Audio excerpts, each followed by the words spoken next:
Hi everybody, Nancy here. Okay, this is video number 2 for today.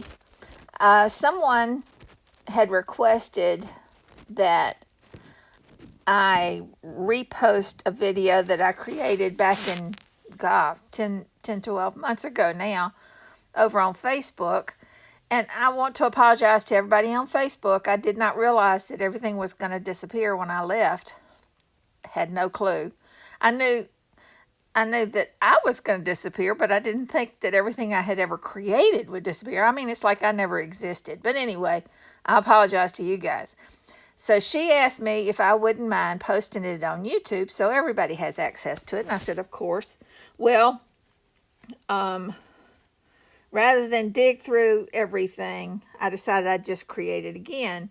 And I'm so glad I did, because every time I play with ZoomNotes, I find a new treasure that I did not know was there. Now, it's new to me. It may not be new to ZoomNotes. It could have been there forever, but this was new to me.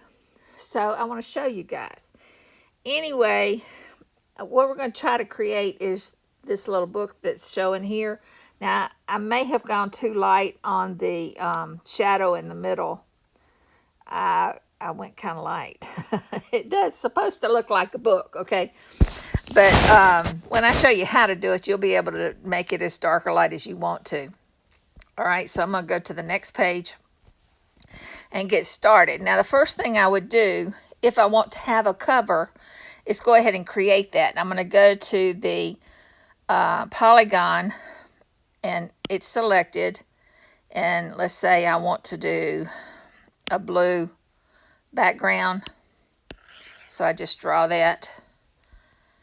And that will be my cover, sort of. All right. Now, to keep from grabbing that thing and moving it and doing everything, I'm going to go ahead and create a new layer. And you notice I clicked on the little diamond, and I have it pinned so that I have this little miniature. I love this new feature. This was like last time. Not this past one, but the one before his update. I love this.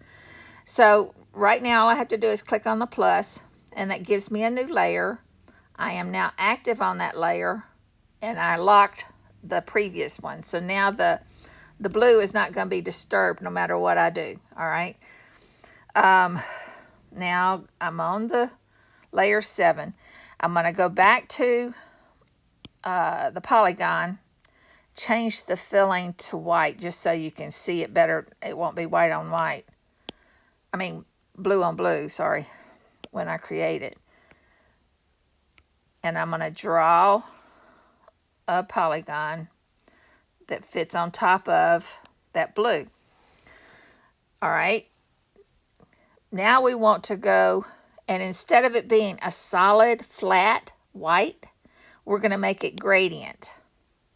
And see the 3 colors down at the bottom? Those are the 3 colors that it defaulted to. Well, I'm going to change those colors because, well, obvious reasons. I'm going to click on the blue at the bottom. Well, I'm going to click on, the blue at the bottom. The right arrow that's pointing right. And I'm going to change the color on the right to be white. So I just select from my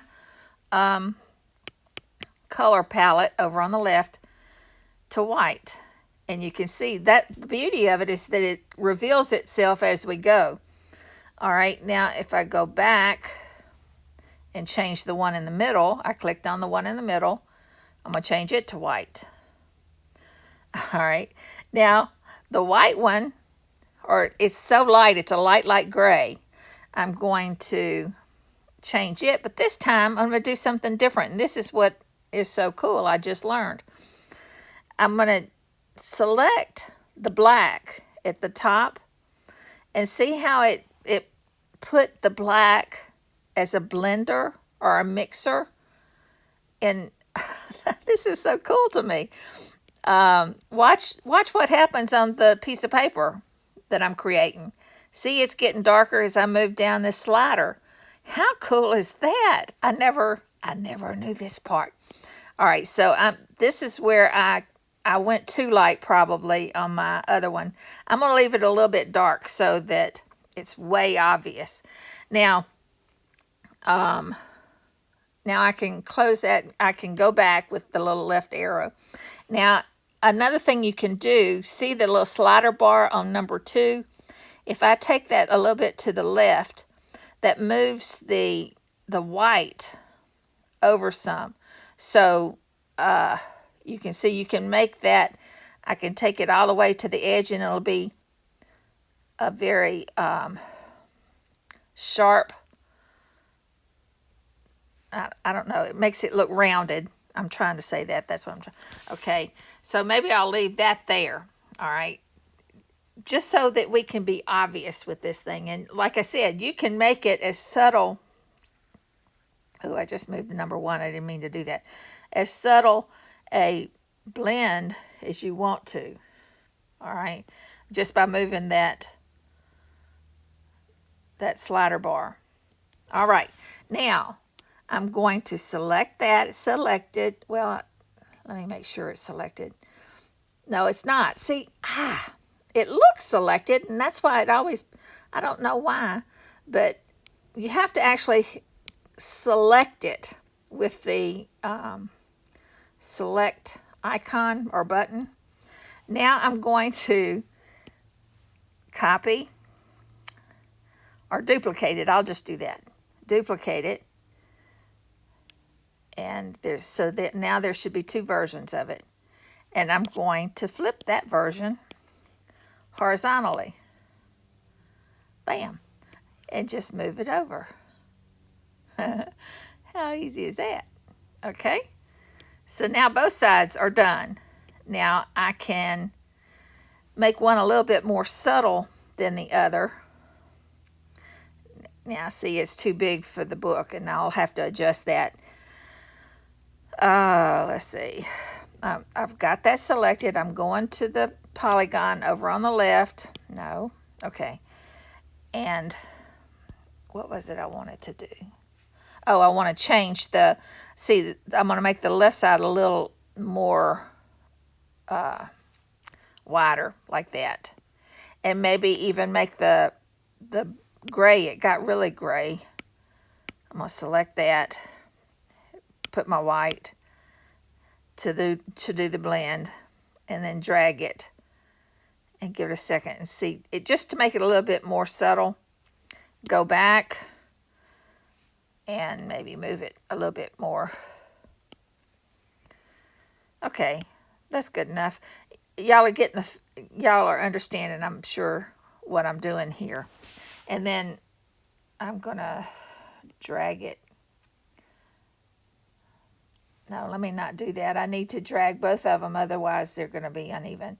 So, do an undo. Uh-oh. The undo. Shoot. The undo did the subtle blend. And now I'm trying to see again. It's not letting me delete because to me this looks like it's selected, but it's not. You've got to do the select tool. Now I get the the trash can, and I can throw it away. If I do undo again, no, okay. I'm going to keep undoing until I get that. All right, now, if I select both of these things and resize it, so that moves the center more to the center and stretch it to fit. Okay. I don't love it because to me it's too dark and it's not subtle enough, but that's okay. Y'all play with it. All right, now I'm going to copy this selected. I'm going to copy and again, I guess I'll just duplicate it. There's no point in doing all that copying and pasting, and shift it just ever so slightly so that it looks like there's more than just one page on there. See, can you see what I did?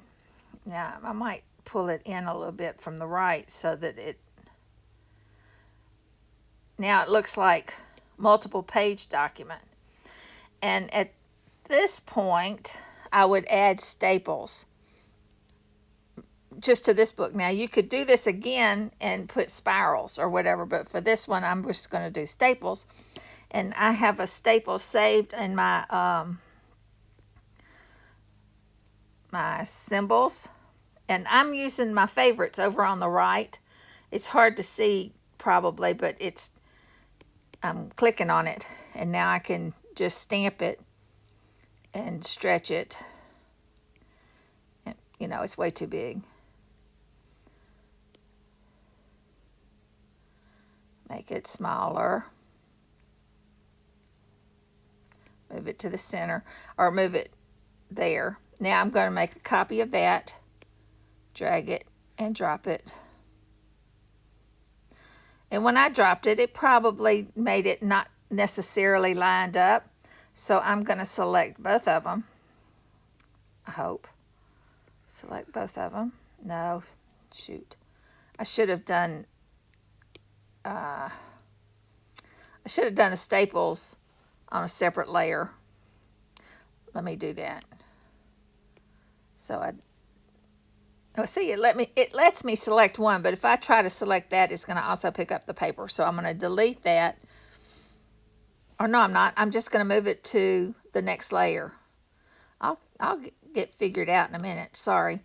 Okay, so I hit a plus over on the layers. I created layer 8. Now I'm going to go to here to the selection menu, and I'm going to move to current layer.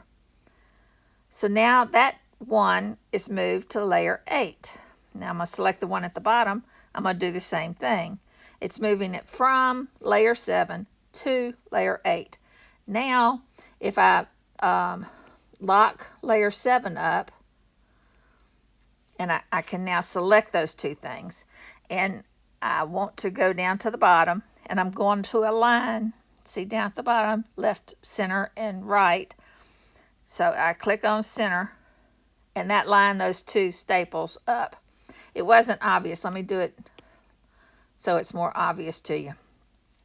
So if I select both of them, and I do line, center, see it lined them up. Now I can move it to the center of the book.